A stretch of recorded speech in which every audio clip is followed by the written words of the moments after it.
ദൈവനാമം മഹത്വപ്പെടുമാറാകട്ടെ. സങ്കീർത്തനങ്ങൾ 78-ാം അധ്യായം. എൻ്റെ ജനമേ, എൻ്റെ ഉപദേശം ശ്രദ്ധിപ്പീൻ, എൻ്റെ വായ്മൊഴികൾക്ക് നിങ്ങളുടെ ചെവി ചായ്പീൻ. ഞാൻ ഉപമ പ്രസ്താവിപ്പാൻ വായ് തുറക്കും, പുരാതന കടങ്കഥകളെ ഞാൻ പറയും. നാം അവയെ കേട്ടറിഞ്ഞിരിക്കുന്നു, നമ്മുടെ പിതാക്കന്മാർ നമ്മോട് പറഞ്ഞിരിക്കുന്നു. നാം അവരുടെ മക്കളോട് അവയെ മറച്ചു വയ്ക്കാതെ വരുവാനുള്ള തലമുറയോട് യഹോവയുടെ സ്തുതിയും ബലവും അവൻ ചെയ്ത അത്ഭുത പ്രവൃത്തികളും വിവരിച്ചു പറയും. അവൻ യാക്കോബിൽ ഒരു സാക്ഷ്യം സ്ഥാപിച്ചു, ഇസ്രായേലിൽ ഒരു ന്യായപ്രമാണം നിയമിച്ചു. നമ്മുടെ പിതാക്കന്മാരോട് അവയെ തങ്ങളുടെ മക്കളെ അറിയിപ്പാൻ കൽപ്പിച്ചു.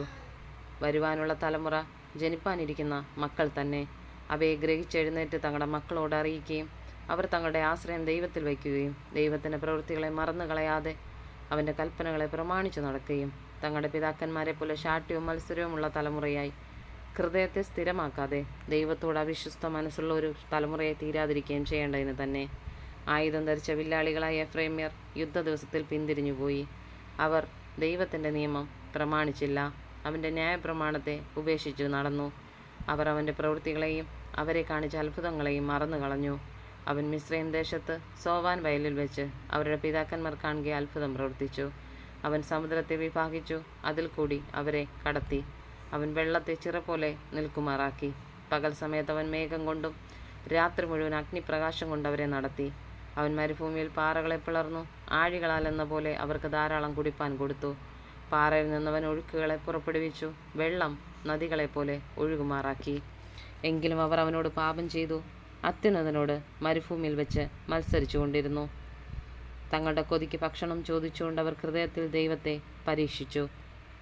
അവർ ദൈവത്തിന് വിരോധമായി സംസാരിച്ചു. മരുഭൂമിയിൽ മേശ ഒരുക്കുവാൻ ദൈവത്തിന് കഴിയുമോ?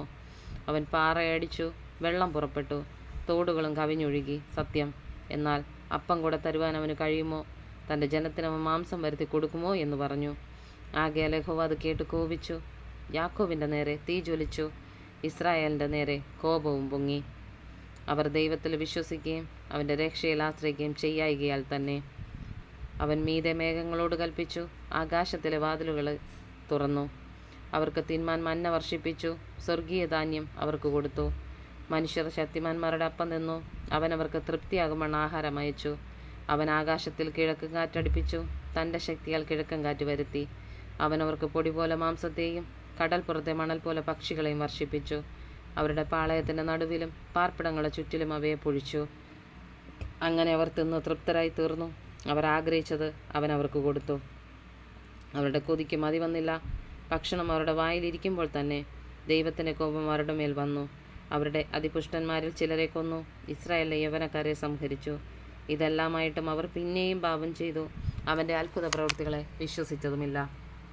അതുകൊണ്ട് അവൻ അവരുടെ നാളുകളെ ശ്വാസം പോലെയും അവരുടെ സംവത്സരങ്ങളെ അതിവേഗത്തിലും കഴിയുമാറാക്കി. അവൻ അവരെ കൊല്ലുമ്പോൾ അവർ അവനെ അന്വേഷിക്കും. അവർ തിരിഞ്ഞ് ജാഗ്രതയോടെ ദൈവത്തെ തിരയും. ദൈവം തങ്ങളുടെ പാറയെന്നും അത്യുന്നതനായ ദൈവം തങ്ങളുടെ വീണ്ടെടുപ്പാരനുമെന്നും അവർ ഓർക്കും. എങ്കിലും അവർ വായ് കൊണ്ടവനോട് കപടം സംസാരിക്കും, നാവ് കൊണ്ട് അവനോട് ഭോഷ്ക് പറയും. അവരുടെ ഹൃദയം അവങ്കിൽ സ്ഥിരമായി ഇരുന്നില്ല, അവൻ്റെ നിയമത്തോട് അവർ വിശ്വസ്തത കാണിച്ചതുമില്ല. എങ്കിലും അവൻ കരുണയുള്ളവനാകൊണ്ട് അവരെ നശിപ്പിക്കാതെ അവരുടെ അകൃത്യം ക്ഷമിച്ചു. തൻ്റെ ക്രോധത്തെ മുഴുവനും ജ്വലിപ്പിക്കാതെ തൻ്റെ കോപത്തെ പലപ്പോഴും അടക്കിക്കളഞ്ഞു. അവർ ജഡമത്രയെന്നും മടങ്ങി വരാതെ കടന്നുവന്ന കാറ്റെന്നും അവൻ ഓർത്തു. മരുഭൂമിയിൽ അവർ എത്ര പ്രാവശ്യം അവനോട് മത്സരിച്ചു, ശൂന്യപ്രദേശത്ത് എത്ര പ്രാവശ്യം അവനെ ദുഃഖിപ്പിച്ചു. അവർ പിന്നെയും പിന്നെയും ദൈവത്തെ പരീക്ഷിച്ചു, ഇസ്രായേലിൻ്റെ പരിശുദ്ധനെ മുഷിപ്പിച്ചു. മിസ്രയീമിൽ അടയാളങ്ങളെയും സോവാൻ വയലിൽ അത്ഭുതങ്ങളെയും ചെയ്ത അവൻ്റെ കൈയും അവൻ ശത്രുവിൻ വശത്തു നിന്ന് അവരെ വിടുവിച്ച ദിവസവും അവർ ഓർത്തില്ല. അവൻ അവരുടെ നദികളെയും തോടുകളെയും അവർക്ക് കുടിപ്പാൻ വഹിയാതവണ്ണം രക്തമാക്കി തീർത്തു. അവൻ അവരുടെ ഇടയിൽ ഈച്ചയെ അയച്ചു, അവ അവരെ അരിച്ചു കളഞ്ഞു. തവളയെയും അയച്ചു, അവ അവർക്ക് നാശം ചെയ്തു. അവരുടെ വിള അവൻ തുള്ളനും അവരുടെ പ്രയത്നം വെട്ടുക്കിളിക്കും കൊടുത്തു. അവൻ അവരുടെ മുന്തിരിവള്ളികളെ കൽമഴ കൊണ്ടും അവരുടെ കാട്ടത്തി വൃക്ഷങ്ങളെ ആലിപ്പഴം കൊണ്ടും നശിപ്പിച്ചു. അവൻ അവരുടെ കന്നുകാലികളെ കൽമഴയ്ക്കും അവരുടെ ആട്ടിൻകൂട്ടങ്ങളെ ഇടിത്തീക്കും ഏൽപ്പിച്ചു. അവൻ അവരുടെ ഇടയിൽ തൻ്റെ കോപാഗ്നിയും ക്രോധവും രോക്ഷവും കഷ്ടവും അയച്ചു, അനർത്ഥ ദൂതന്മാരുടെ ഒരു ഗണത്തെ തന്നെ. അവൻ തൻ്റെ കോപത്തിനൊരു പാതയൊരുക്കി അവരുടെ പ്രാണനെ മരണത്തിൽ നിന്ന് വിടുവിക്കാതെ അവരുടെ ജീവനെ മഹാമാരിക്ക് ഏൽപ്പിച്ചു കളഞ്ഞു. അവൻ മിസ്രയീമിലെ എല്ലാ കടിഞ്ഞൂലിനെയും ഹാം കൂടാരങ്ങളിലുള്ളവരുടെ വീര്യത്തിൻ്റെ പ്രഥമഫലത്തെയും സംഹരിച്ചു. എന്നാൽ തൻ്റെ ജനത്തെ അവൻ ആടുകളെപ്പോലെ പുറപ്പെടുവിച്ചു, മരുഭൂമിയിലെ ആട്ടിൻകൂട്ടത്തെ പോലെ അവരെ നടത്തി. അവൻ അവരെ നിർഭയമായി നടത്തുകയാൽ അവർക്ക് പേടിയുണ്ടായില്ല. അവരുടെ ശത്രുക്കളെ സമുദ്രം മൂടിക്കളഞ്ഞു. അവൻ അവരെ തൻ്റെ വിശുദ്ധ ദേശത്തിലേക്കും തൻ്റെ വലങ്കൈ സമ്പാദിച്ച ഈ പർവ്വതത്തിലേക്കും കൊണ്ടുവന്നു. അവരുടെ മുമ്പിൽ നിന്ന് അവൻ ജാതികളെ നീക്കിക്കളഞ്ഞു. ചരടുകൊണ്ട് അളന്നവർക്ക് അവകാശം പകുത്തുകൊടുത്തു. ഇസ്രായേലിൻ്റെ ഗോത്രങ്ങളെ അവരവരുടെ കൂടാരങ്ങളിൽ പാർപ്പിച്ചു. എങ്കിലും അവർ അത്യുന്നതനായ ദൈവത്തെ പരീക്ഷിച്ചു മത്സരിച്ചു. അവൻ്റെ സാക്ഷ്യങ്ങളെ പ്രമാണിച്ചതുമില്ല. അവർ തങ്ങളുടെ പിതാക്കന്മാരെ പോലെ പിന്തിരിഞ്ഞ് ദ്രോഹം ചെയ്തു. വഞ്ചനയുള്ള വില്ലുപോലെ അവർ മാറിക്കളഞ്ഞു. അവർ തങ്ങളുടെ പൂജാഗിരികളെ കൊണ്ട് അവനെ കോപിപ്പിച്ചു. വിഗ്രഹങ്ങളെ കൊണ്ട് അവനെ തീഷ്ണത ജനിപ്പിച്ചു. ദൈവം കേട്ട് ക്രുദ്ധിച്ചു. ഇസ്രായേലിനെ ഏറ്റവും വെറുത്തു. ആകയാൽ അവൻ ശീലോവിലെ തിരുനിവാസവും താൻ മനുഷ്യരുടെ ഇടയിൽ അടിച്ചിരുന്ന കൂടാരവും ഉപേക്ഷിച്ചു. തൻ്റെ ബലത്തെ പ്രവാസത്തിലും തൻ്റെ മഹത്വത്തെ ശത്രുവിൻ്റെ കയ്യിലും ഏൽപ്പിച്ചു കൊടുത്തു. അവൻ തൻ്റെ അവകാശത്തോട് കോപിച്ചു. തൻ്റെ ജനത്തെ വാളിന് വിട്ടുകൊടുത്തു. അവരുടെ യൗവനക്കാർ തീയ്ക്ക് ഇരയായി തീർന്നു. അവരുടെ കന്യന്മാർക്ക് വിവാഹഗീതം ഉണ്ടായതുമില്ല. അവരുടെ പുരോഹിതന്മാർ വാൾ കൊണ്ട് വീണു. അവരുടെ വിധവമാർ വിലാപം കഴിച്ചതുമില്ല. അപ്പോൾ കർത്താവ് ഉറക്കമുണർന്നു വരുന്നവനെപ്പോലെയും വീഞ്ഞു കുടിച്ച് അട്ടഹസിക്കുന്ന വീരനെപ്പോലെയും ഉണർന്നു. അവൻ തൻ്റെ ശത്രുക്കളെ പുറകോട്ടടിച്ചു കളഞ്ഞു. അവർക്ക് നിത്യനിന്ദ വരുത്തുകയും ചെയ്തു. എന്നാൽ അവൻ യോസഫിൻ്റെ കൂടാരത്തെ ത്യജിച്ചു. എഫ്രൈം ഗോത്രത്തെ തിരഞ്ഞെടുത്തതുമില്ല. അവൻ യെഹൂദാ ഗോത്രത്തെയും താൻ പ്രിയപ്പെട്ട ഇസ്രായേൽ പർവ്വതത്തെയും സിയോൻ പർവ്വതത്തെയും ഓർത്തു.